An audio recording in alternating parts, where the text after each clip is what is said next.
today. So we continue on with the Joseph narrative. This week's Parsha is Miketz, chapters 41 to 44 of Genesis. It starts off with Pharaoh's dreams. The first one is about the cows, and the second one is about the grain, but they're both kind of the same, where like there's 7 good ones and then they're eaten by 7 bad ones. And what does it mean? Oh no. But the cupbearer that was in jail with Joseph remembers that Joseph had interpreted his and the baker's dreams correctly. So he calls him up, they bring him out of jail. Joseph tells Pharaoh that the dreams mean there will be 7 years of plenty, followed by 7 years of famine, and suggests that they start rationing the excess food during the years of plenty so that there will be enough for the years of famine. So since it was Joseph's idea, he gets put in charge of that plan. And when the famine hits, it spreads beyond just Egypt itself.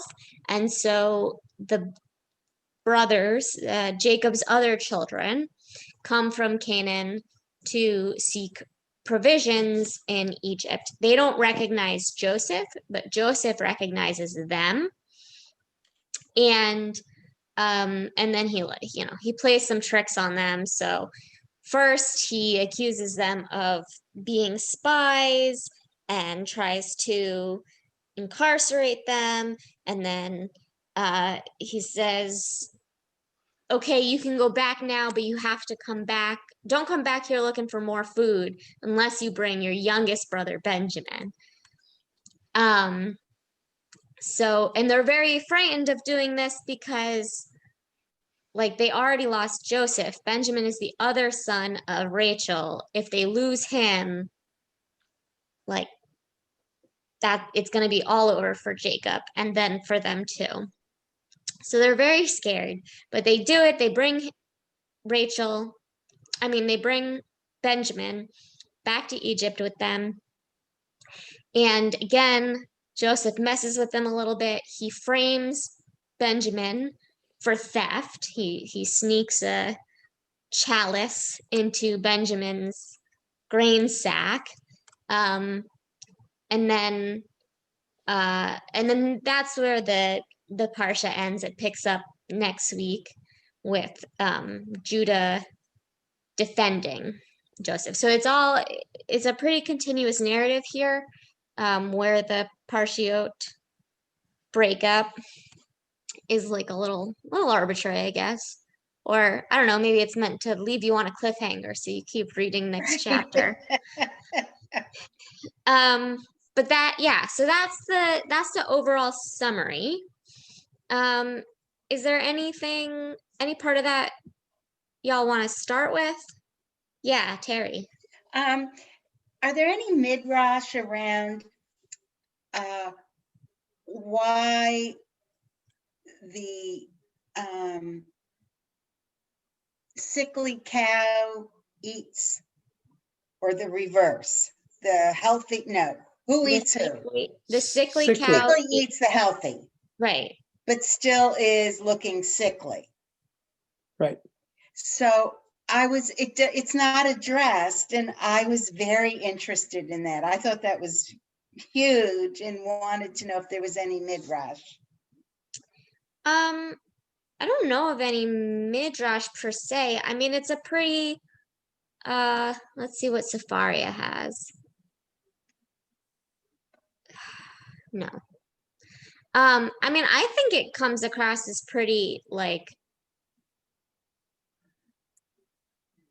I don't know, surface, like the sickly cows eat the healthy cows because the famine will come and there will be no healthy cows left. Like it replaces the years of plenty.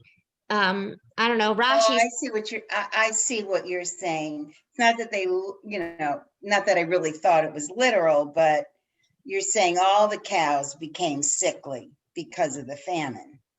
Right. Rashi says it Okay, indicates all the joy from the years of plenty would be forgotten in the days of famine. That got like it. they just replace them, like if you don't ration, if Right, you didn't have Joseph, then right. And it would when I feel read it, in my head, it was much more literal. mm, So, it is I, a I- dream. So, well, okay, thank you. um yeah, so let's see. What does this one say?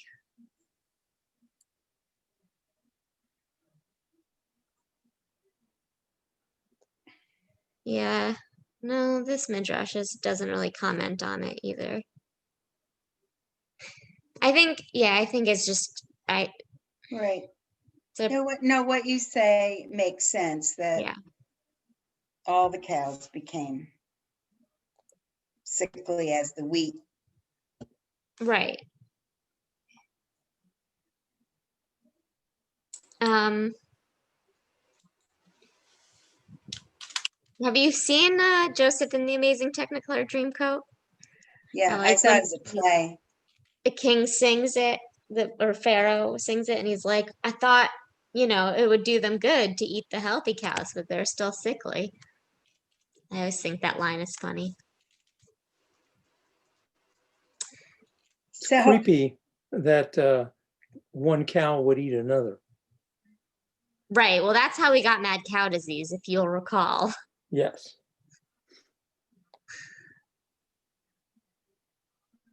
Uh, looking at the verse, Sepharia. What are we looking at? That's your link that you're reading from. Yeah. Oh, you were just sharing it with the rest of the chat. In case someone wants to copy it and look at it later and see Okay. how helpful Sepharia is. It's very helpful. It is very helpful. Could I throw a observation in, which I Yeah. think is interesting? And it's this. I'm looking at 41:2, and here they say, oh, the 7 cows, they're well favored and fat fleshed. So well favored, fat fleshed. Now, when Joseph is actually there, now Paro is repeating the story, and it's at 41:18, and he switches the order. He tells Joseph, oh, they're fat fleshed and well favored. In other words, he flips the two. The wording Oh, flipped, which is kind of interesting. yeah. What do you make of that? I don't know. I haven't studied it that much. But what I was studying is they use the word bariot in Hebrew. Mm-hmm. Both of those verses, bariot. Okay, that means nice, fat-fleshed cow. And I noticed the word bariot, the exact same word, is spelled differently at 41:2 and 41:18. There's a vav, there's an extra vav added. So here, I'll just put in chat, here's the Hebrew for the first one. Oops, I didn't do that, sorry. So do you see it at 41:2, the word bariot, I'll paste it in. Oh, it doesn't have the verb. And you can see the exact same word is, okay, so here's 41:2 is bariot. And now I'll flip down to 18 and I'll do the same thing. Same word, bariot, same word, same meaning.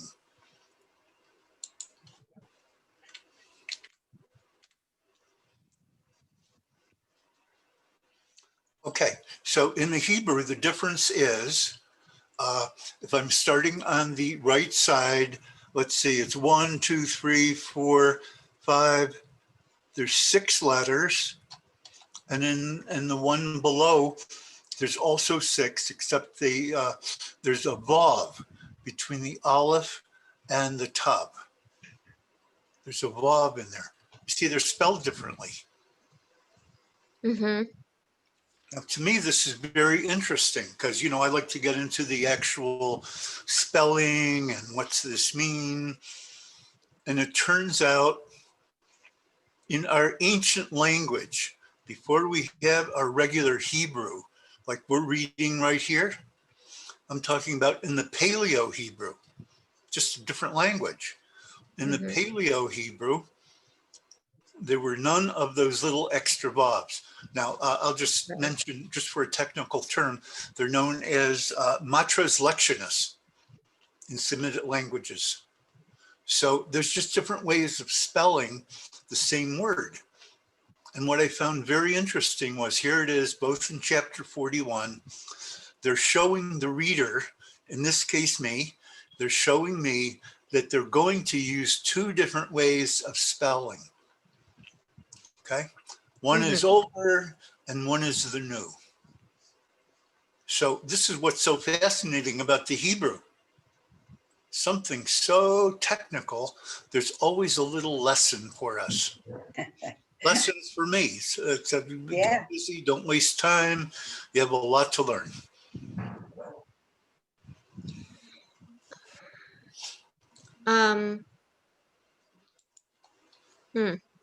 We had something like this before that you brought up where and we said the similar thing, that basically the vav is kind of optional, and it could be a scribal, not necessarily error, but like a decision, like sometimes, like for example, I have a tendency to spell endeavor with a U, but I don't spell favorite or color or any of the other words that British people put a U in. I don't spell them that way. It's just like a inconsistent, I don't know, because I must have learned the word endeavor from Harry Potter's or like some British book that's how I spell it. So it's probably something like that, where it's just a little inconsistency that they, or judgment, whether when I use an E or don't, like it's not necessarily internally consistent for myself. That's probably what was really going on with Briut. But I'm a little surprised that at least on Safaria, there's no commentary here from excuse me, Ibn Ezra or Ramban, because they are usually very into these little grammatical things and love to read some meaning into, like, why is this word spelled differently? Yes. Why is this pronoun changed? They love that stuff. But I don't have anything, at least on Safaria, from them on this particular comment. Now, the change in order of the words, again, could be same thing, could just be a whatever, that the scribe forgot which way he wrote it the first time. But I do feel like there could be something more meaningful or intentional in that I don't have an answer to, but it feels deeper. Well, to me, what the meaning is, it's a very deep meaning, and it's just very comforting because it shows that this is the actual language from actually when Hebrew was still being developed. Right. Which is, and I believe that all of these stories, of course, are here before writing was known. Right. People sitting around the campfire, and they were telling the stories. And I'm sure they were very, very fussy to make sure the story was told exactly right. So here they are. Here's people of the Jewish faith who are really developing their minds and creating, it's just all throughout Torah, in just like this little lesson, like different ways of writing the same word, both are correct. Right. So it really tells me, oh boy, I have to be like, and by the way, this also carries over into our secular studies. We're going to talk about biology, mathematics. You have to be very, very precise in your work. and all the time, like they were developing the field of calculus, for example. And it took, since Leibniz's time, it's 350 years. And here are people who are saying, well, not so fast. You know, we've been thinking about this. We've been developing these mathematics. And so here is my little addition to it. And that's really the Torah. So we have our medieval commentators. Like I've read so much stuff. And you know, so here's Rashi. He's so, not so fast. Let's talk Mhm. about this. And that's up to us too. We have to comment. And if whatever someone says could be scholarly, could be not scholarly, we can all learn from everybody. Right. Yes, that is the beauty of Judaism for sure.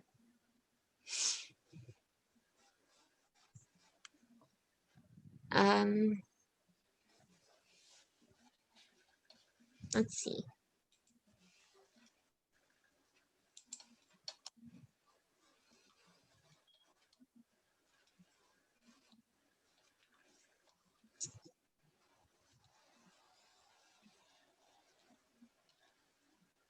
Any other thoughts on the Parsha?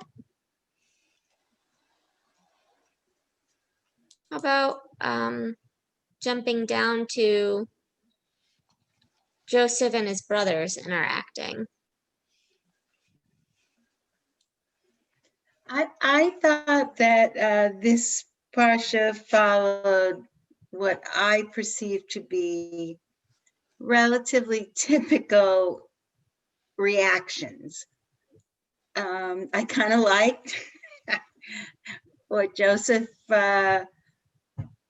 did to his brothers. I thought they had it coming. Joseph had concern for his father. The father at some point realized he needed to go with the good of the land, given the famine. Uh-huh. And the brothers showed some degree of remorse. Right. So it wasn't the harsh wrath and that we've seen elsewhere. Yeah, I think I agree that I think the brothers have it coming, and Joseph's behavior is whatever. I mean, I understand it. I have always kind of felt like, I mean, this is jumping ahead a little bit to next week, but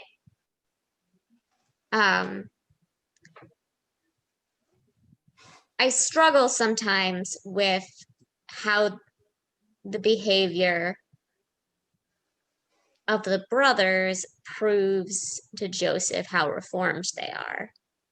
That or not necessarily, I do agree that it shows that they are reformed, that they think more about their actions now. I don't know that it actually shows remorse about Joseph, or that, and maybe not even necessarily that they particularly care about Benjamin either, but that they're concerned about how it will damage their father or their relationships with their father or Right. their inheritance or whatever. Yeah, no, absolutely. There were glimmers, but it wasn't a full-fledged remorse. Yeah. So that's something I mean, we'll talk more about that next week when we get to that, to Judah's whole speech about it and everything. But I don't know. That's the only part of the narrative that I feel like I do struggle with. I think, I mean, I think there's definitely something happening here with like family dynamics that keep repeating themselves, the whole like hiding who he truly is, and trickery and everything that we saw with Jacob Jacob does to Isaac, and Laban and Leah do to Jacob, and there's all this kind of stuff that's repeating itself now with Joseph, although I guess it's less intentional. He doesn't go trying to trick his brothers. They show up at his door and don't recognize him, and he seizes the opportunity. I also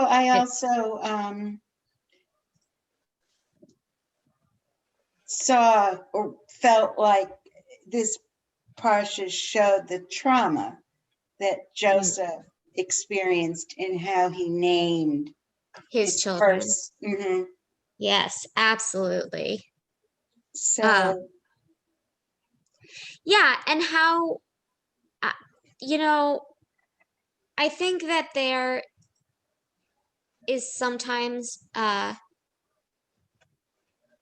so much in the classical commentaries, because so often the medieval commentaries want to just justify everything the Bible tells us. Like our patriarchs can do no wrong, and that we're gonna excuse as much as we can. We're gonna manufacture excuses, and we're gonna manufacture more evil from the other brothers that get shafted, and these kinds of things.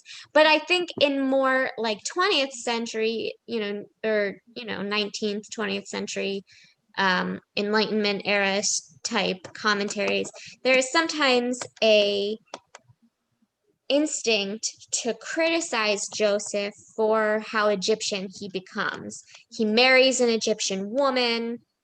He dresses Egypt, like the main reason his brothers don't recognize him is perhaps because he's lost so much of his boyish charm, but they've all aged. But it's really the Egyptian dress that throw them off so much. That's why he can recognize them, but they can't recognize him. When he dies, he has a big, Egyptian state funeral. His bones are eventually brought back to Egypt or to Israel, but not until the Exodus, as opposed to Jacob gets to, as soon as he dies, his family brings him to Canaan and buries him in Machpelah, and then they come back and settle in Egypt. But so there's like this. I think there's a anti-assimilationist streak that sometimes you find in commentaries against Joseph in the like post-Enlightenment era among certain types of commentators. But I think the way that Joseph names his sons really speaks to why he would assimilate like that. That God has made me forget my hardship and my parental home. God has made me fertile in the land of my affliction. That he was born into this big family with a father who loved him, and look what happened. And then this foreign land where he's thrown in jail, he has the opportunity to rise to ranks and be the second most important person in the country. And in today's view, we see him as resilient. Yeah, I think so. At least I do. Yeah. I'm trying to think of like a more modern analogy of someone like this. Well, children who have gone into foster care from abused homes, from being abused in their home, and have the good fortune to be in a good foster placement or be adopted. Right. Not so dissimilar. Right.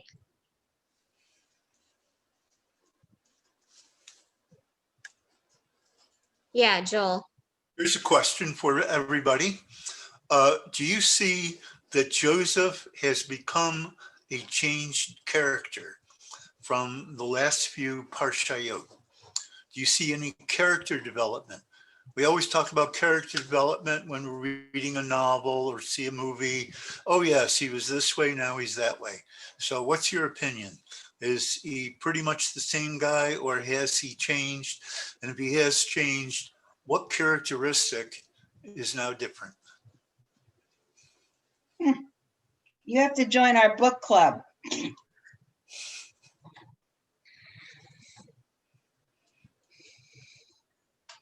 I, uh, well, what do you think about Joseph? I have thoughts, but I'd like to hear from you guys first. Dave, you've been quiet. It's because my brain is in idle. I'm just taking in. But I think Okay. of Joseph as he was testing his brothers. You know, Yeah. they sold him into slavery. They argued whether they should kill him or sell him into slavery. And you know, I'm not a very vindictive person, I don't think, but I'll tell you, I would have a great deal of difficulty trusting them as far as I could throw them as a group. And Yeah. I personally was, I remember as a kid thinking, yeah, you know, toss their butts in jail. Let them get a little taste of what I went through for years. Yeah. And you know, look at what you put my father through, our father through, by, you know, letting him think I was dead when you did it. Now you go back and deal with it, and I'll keep Simeon here, and later on I'll keep Benjamin here until you bring him down here. And pretty much not even, I don't want to say he didn't care, but in a way, a little bit of callousness there, saying, come back with Jacob and Benjamin, or don't, you know, that's your choice. I've told you what to do. You make up your own minds. But this is the way it's going to be. And I just didn't have a problem with that, frankly. Yeah. And then when they do make good on their promises, we'll see coming up, it's not that I cheated, I'm just vaguely recalling the story from years ago, then he does forgive them. And, Right. but I think he'd be stupid to trust them given their track record, if you will. A little tough love, maybe.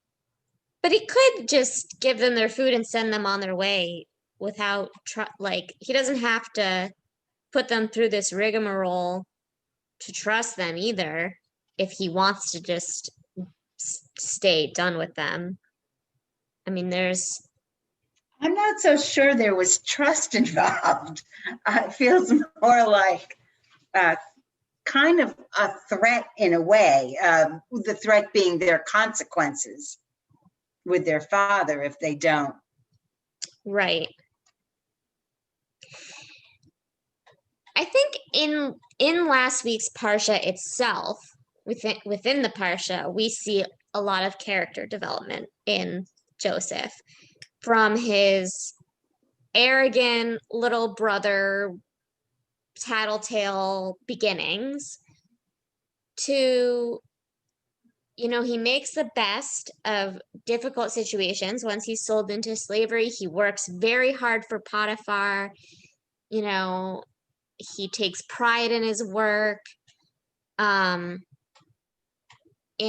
like what we talked about last week with his just immense faith and resiliency and strength that he draws from his faith and all of that, I think is he comes along really far in one part. I mean, I know the Parsha spans a wide spread of time of Joseph's life, and a significant, I mean, not just in terms of numbers, but like, you know, adolescence to adulthood. It's like, it is when you start to be less self-centered anyway, like psychodevelopmentally. So, you know, we see that happen in an important way with Joseph. In some ways, I think we see a little bit of progression in this Parsha this week, but also in a way that's, again, like totally psychodevelopmentally reasonable. Like, he has to face his past that he hasn't had to deal with. He has to see his brothers again, who he hasn't seen since he was whatever, 13. And like, so of course there's some part of him that feels 13 again when he sees them, and and is gonna have that power play. He's gonna use that power play. So I mean, he could have had them killed or had them become, I just thought he was, I don't know, gracious. right. And like- Well, I think that's sort of what I guess I mean by that I agree with both of you, but like I agree with what Dave said about, I wouldn't trust them as far as I could throw them. But he also, like I said, he doesn't need to reveal himself at all. He could just give them their food and let them go and be like, I don't want to talk to you. You guys are jerks. But I think the fact that he does do this power play and does, that he does go out of his way to like teach them a lesson or to assess what lesson they've learned shows that he does want to reveal himself. He does want to reestablish that relationship. He just has to make sure first that it's going to be worth it or safe to do so, Yeah, I see what you're saying, Rabbi. I see what Dave is saying about maybe not trust in the purest sense, but that connection. He's kind of playing with them and seeing what they'll do. Right. Maybe seeing where their character is. Yeah. Yeah, I think your point is well taken, Rabbi, that he really is assessing that he perhaps he never expected to see them again, and he's just as taken aback as he is anything else, and he's maybe even trying to feel his way, like, do I want this relationship to be reestablished? Do I want to see my father? Do I want to claim these guys as brothers? Is there a future for us as a family? And do I even want it? And I think maybe if he, I think he's probably grown up quite a lot to be able to do that, because if he were younger, I think his impulse might have been either to cut him dead, not acknowledge them, or have him killed. Right. So Joel, he's you've right been at that quiet. What are your age. thoughts? You kind of asked the question. I've been thinking about humility. He was very arrogant. And then when Paro says, well, what do you think of this stream? He said, well, I can't do it, but God can interpret this dream. So, and I think what we're seeing is he really, humility is really the key. And I've been looking up other things, and one of the commentators is Kli Yakar. And he emphasizes the humility. So he has, by the way, it's in English. It's very understandable. So we can see that it's important for us. And of course, I immediately go on to Safaria, and I'm trying to find other information about humility. And humility is so important for us, to always be humble and to be grateful. So here's another question. Of the people who are here right here in Zoom right now, are we closer to Joseph, or are we closer to Judah? Which of those two, if you have to make a choice, it's going to be one or the other right at this point in time. Are you going to follow Joseph, or are you going to follow Yehudah? I really like Joseph. I really like his sense of himself and his kind of fairness, lack of vengeance in the way he handled himself as a slave. He gave the silver back. My vote. Is this like the celebrity shows where we vote and they get to come back? Yeah. Well, see, a lot of these stories are also about political events as they are today.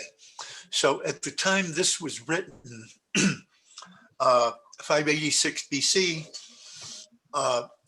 the descendants of Joseph were already in trouble. Here's how. The two children are Manasseh and Ephraim. And of course, Ephraim would be the group, if you look at Judges chapter 12, verse 6, you already see that there's a lot of civil war going on. And the Ephraimites are really doing battle with the Yehudim. And it turns out the Ephraimites, I believe, were sacrificing at Shechem and Mount Gerizim. I believe that this really led to the assimilation of the 10 tribes of Israel. And our bloodline really follows through Yehuda. Okay, Yehuda has children, right, with Tamar. He has the twins. And so he has, is it Pella and Zerah? Pella. Yeah. And that would be the line that ends up with Boaz, Boaz and Ruth, book of Ruth. And Boaz was one of the ancestors of King David. Mm. So there's our genealogy. We really have and we're also known as Yehudim. Yehudim is the same word as Yehuda. So we're Judahites. And that's why we're known as the Jewish people. Same word from Judah. And here's this whole tribe of Joseph. I don't see, of course, a lot of them assimilated down in with Yehuda as well. A lot of them migrated south. But really, our whole destiny, our heritage is through Judah. Yeah, Terry, I agree with you. I love what you said, that Joseph has so many admirable qualities. Absolutely. He's a good organizer. Even his name, the word Yosef in Hebrew, means to increase. He goes down to Mitzrayim and he increases the yield, and he really saves the whole country. So, Whole region. yes. And really everybody. So, and I think you're right, Terry, because when they talk about chapter 38, Yehuda, we're seeing a lot of kind of not such nice things coming from him. He's tricking Tamar. Oh, I promise you my third son, but I don't think I'm going to give him to you. I think you're the Black Widow. Something's going to happen to Shelah. So, maybe that's how history works. Maybe that's where the phrase "good guys finish last" came from. Which phrase? What? Good guys finish last. Maybe that's where it came from. So I think we have to put a lot of respect into actually changing. Some guy can be a bad guy, and Yeah. then he becomes a better guy. All right, let's cut him a break. Yeah, absolutely. The humility is so important because remember, here is the creator of the universe who really created everything, all the electrons. I can't conceive of any other way that it would happen. So who are we? We're very, very small. We're very tiny. Yet here's the creator of the universe who takes an interest in our lives. Every one of us. He knows what we're up to every minute. He's going to help us. So I think that really says what we're about too. Yes.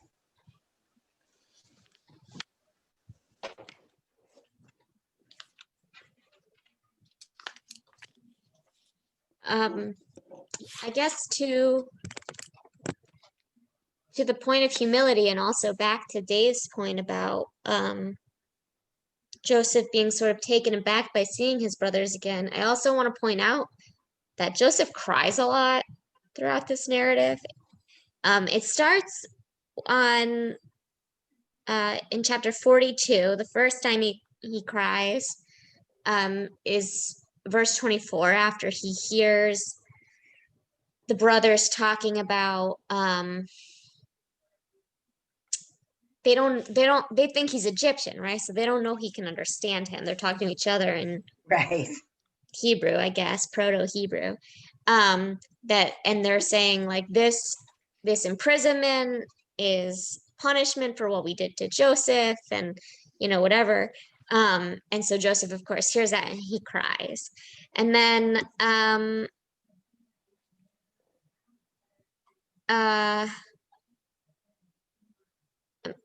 is that the only time in this parsha? He does cry then again when they are reunited, when he sees when Judah When defends Benjamin Benjamin. comes. What? When when they bring Yeah. Benjamin. Oh yeah. He cries when he sees Benjamin. His only full brother. Mhm. Yeah, he's so emotional. I love it. Mhm.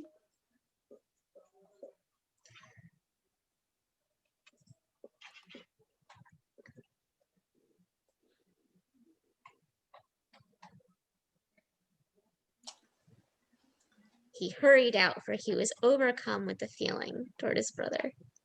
Yeah. I just appreciate it. Mhm.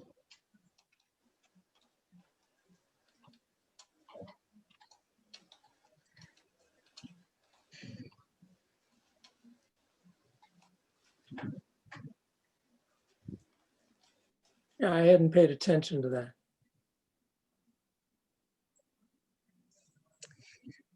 I'm a crier, so I really I relate to Joseph on this. I come from a whole family of criers. I am a weeper myself. Well, I am a wish I was a weeper. My family makes fun of me. I tear My up family makes easily. fun of each other too, but they're all criers, so it doesn't really make any sense. My mom's side, anyway.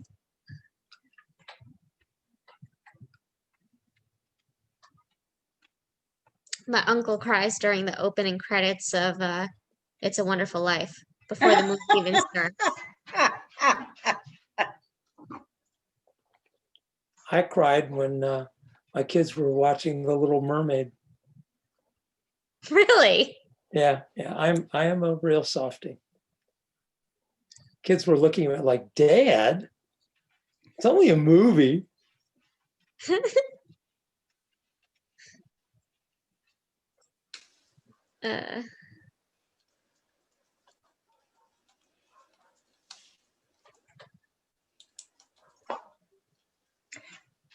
Can I sidetrack a little for a second? Yes. Joel, I thought of you so much. We in adult ed, we've had a speaker talk about mysticism, and in doing some reading, I've just thought so much about the world of physics and all that we don't see that is going on to come together to create objects we do see. I just thought of you a lot. Nice, thank you. Thank you. I wish I was better at math, because physics seems really interesting, but there's a certain level of prereqs you have to get to understand it. And I just never got there. We need physics for dummies, Yeah. chaos theory for, I mean, just to get the basic concept. Yeah.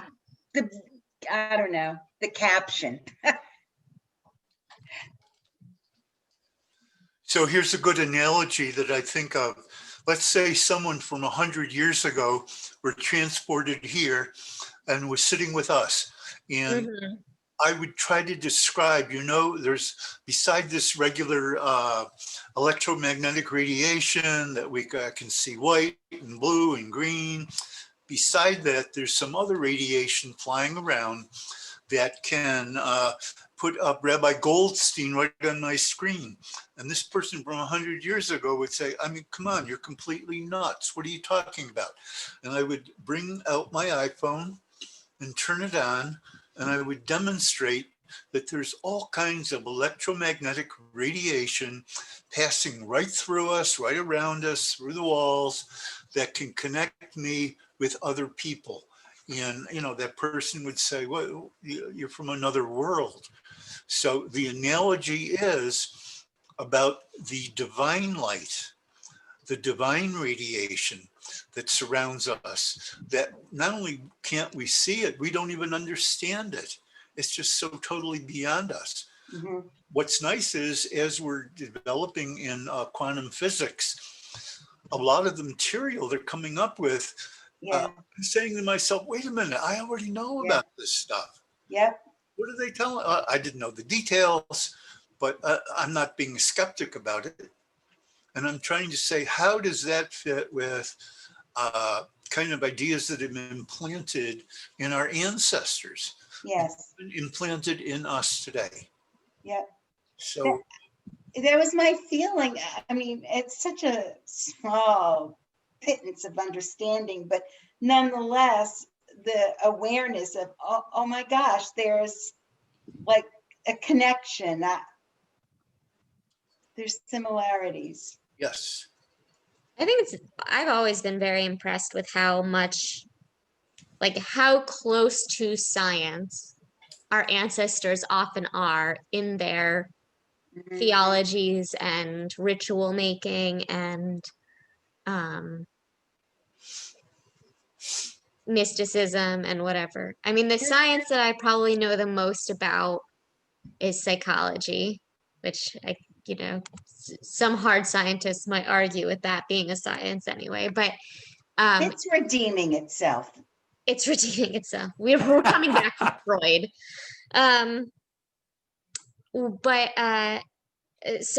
But you look at morning rituals that were set, 1800 years ago, Yeah. and how little they knew about psychology and trauma and grief, but how well it tracks the process of how, and So just they knew more than we give them credit for. right. I mean, they had observable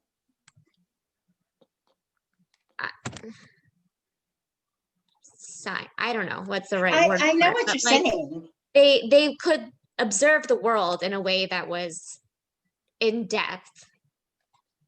They just didn't necessarily know all of the inner workings of it that we have come to understand now. Maybe they understood innately what we have come to understand cognitively.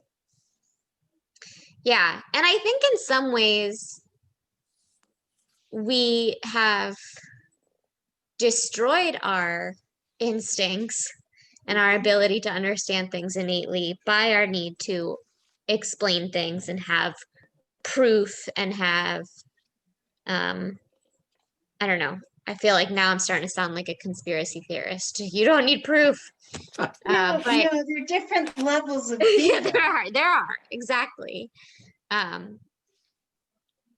don't know. And to have them coexist and one not to supersede the other. Right. about the metaphysics, I always keep various items, like this is a brass fitting. Yeah. Right? So in Hebrew, this falls under the category of chomer. Chomer means like clay, like substance. So, it's electrons and stuff. And then here I have another one. All right, what's this? This isn't brass.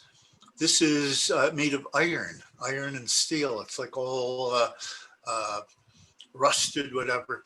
So, okay, so this is the late Bronze Age, and here we are moved into the Iron Age. But the substance of these two things is really the same. It's electrons and protons. Right. So we're just further along. Yeah. We're studying history, and there's just things that we have to learn. Yeah. I like what you said about we don't have to cognitively understand things, and many times the subconscious really is much more powerful. Just recently, I love the word mashal. Mashal means a metaphor. Okay, and of course, Mishle. Mishle is Proverbs. They're really metaphors. And I came across another meaning for mashal. It means a ruler of a country. And I said, well, how does that connect? And I said, oh, well, of course, we're really ruled by our subconscious. We're not computers. We're not automatons. We don't remember things. And sometimes the way we behave is very irrational. So we're being controlled by our master. Our master is our subconscious. Mm. Or our id. Yes. And, we have to master that. Yeah. To the extent that we can. I like to read into that the Jacob wrestling with the man. He's really wrestling with his inner being. And his sciatic nerve was damaged. The sciatic nerve is really the nerve that controls a lot of the organs, internal organs, runs down. And sciatica means some guy who's limping. What's the problem? Oh, I damaged my sciatic nerve. And so it really fits just perfectly. So how could people of 3, 4, 5,000 years ago, how could they know that? They couldn't. We can understand it. But they said we don't have to know it because this is just how it is.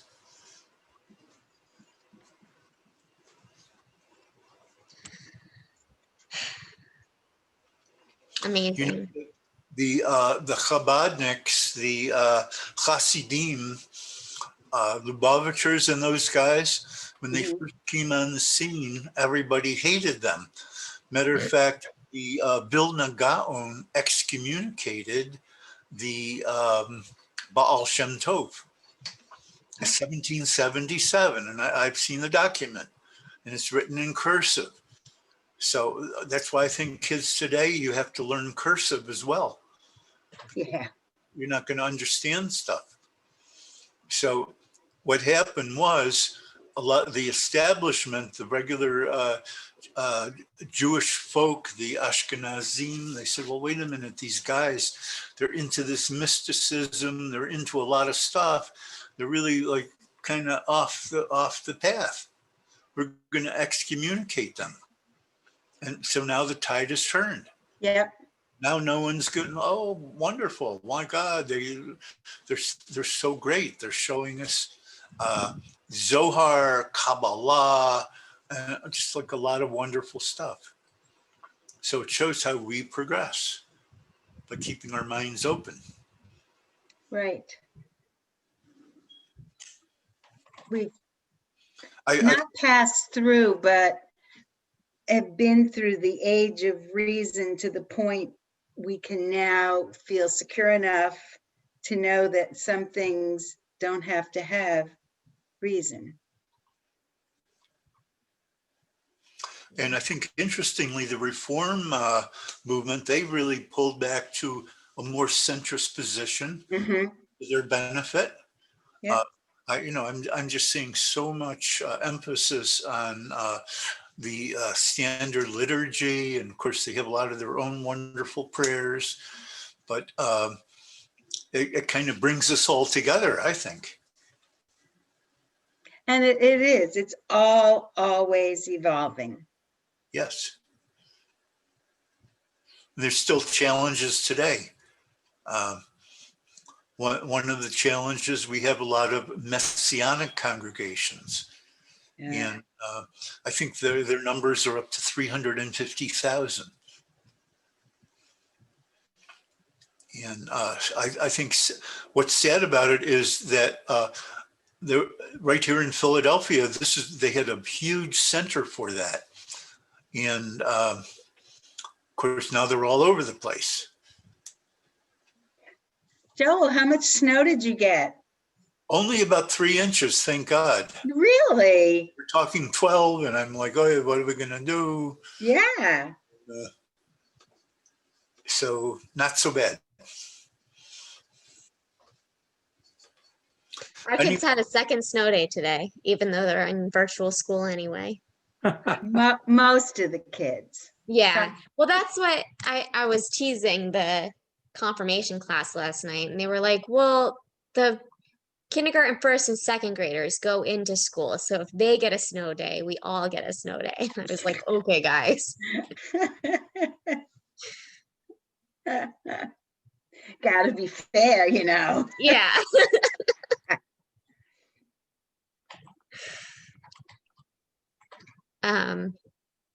Anyway. Well, that's Torah study. It's all Torah. You know, we veered off a bit from the Parsha, but all of this stuff, the science of life is all Torah, as they say. This too is Torah. Do you know there's a story in the Talmud where a rabbi is having relations with his wife and realizes one of his students is under the bed. And he's like, what are you doing?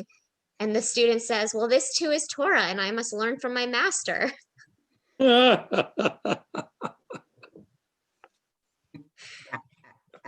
bet the when in rabbi doubt, stopped This too teaching. is Torah. What? I bet the rabbi stopped teaching. Yeah, right.